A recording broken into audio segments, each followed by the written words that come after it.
Hey, what's up, guys? This is actually a part of my 365 project on Instagram at Bass Lessons Daily, but I want to add it on YouTube as well because it's going to be a longer thing. I just want to make a quick video.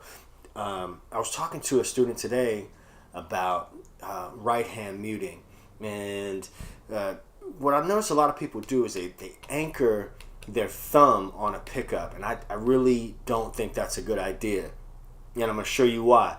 Also, before I even get into that, a lot of people, when they go from 4-string to 5-string, we're so accustomed to thinking about this string, the E string, as being the lowest string. And then when the 5-string comes in, we all of a sudden think about the 5-string sort of as being an auxiliary string, if that makes any sense. So we were doing an exercise today, a scalar exercise. So right now, so just so you can see both of my hands, I'll play it in F sharp major.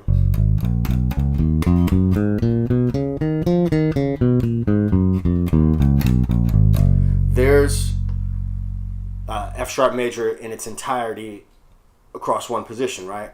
And so what I'll see a lot of people doing is now keeping an eye on my plucking hand, my right hand, all right? Which is the right hand is always or the plucking hand if you're left-handed is always going to be like the engine room. That's where really a lot of the sound is coming from. So check it out.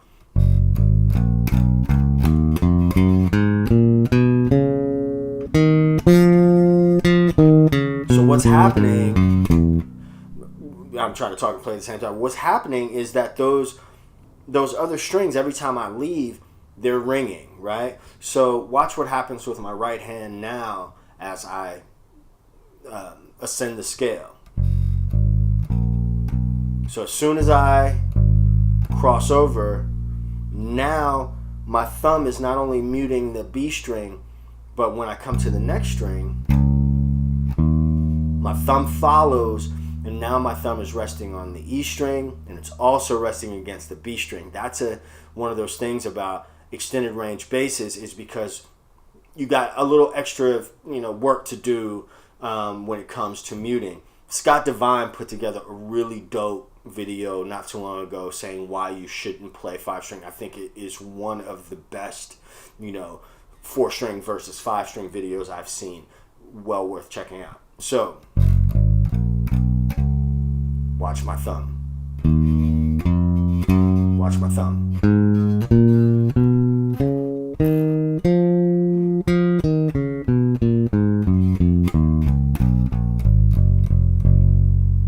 See that?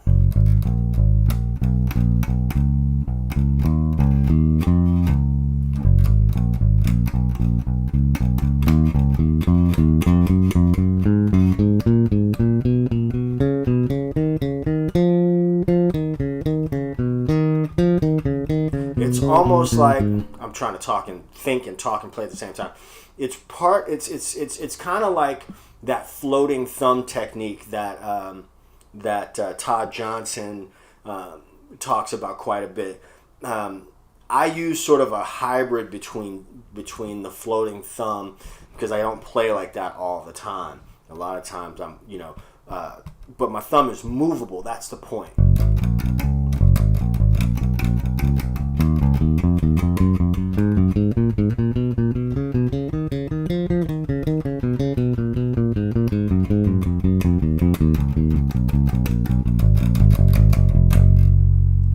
See, my thumb moved the whole time.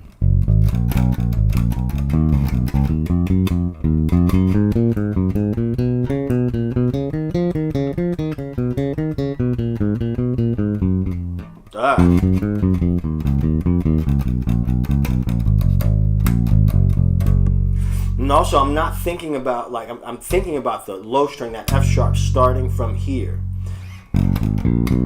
If I started here, let me slide over a little bit. If I started here,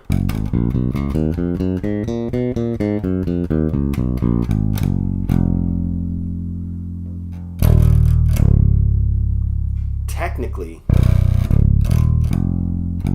I'm in B Lydian. If I think about, you know what I'm saying? So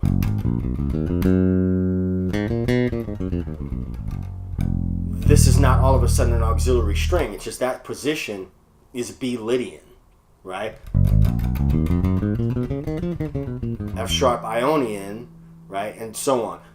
Point, thinking about the low B string as the lowest string and not just an auxiliary string. And moving that thumb. Don't feel like you have to anchor your thumb to a pickup. My pickup is so low right there, I can't even feel it. So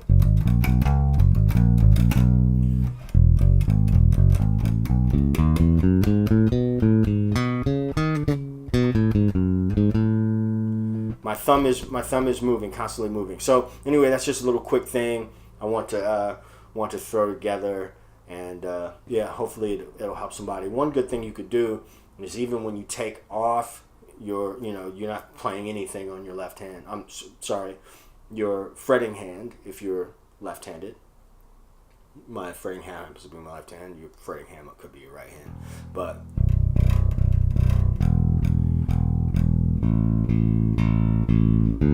when I'm coming up in pitch, now my thumb is resting against all those strings, and by way of rest strokes, my fingers are muting the strings. Now when I come back down in pitch, all I have to do is touch that string to get it to stop ringing.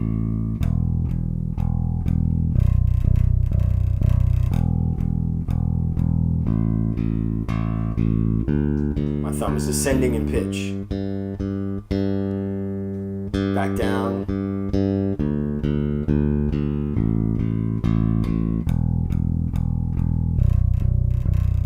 You can do, your rhythmic stuff. You go through eighth notes, 16th notes, eighth note triplets.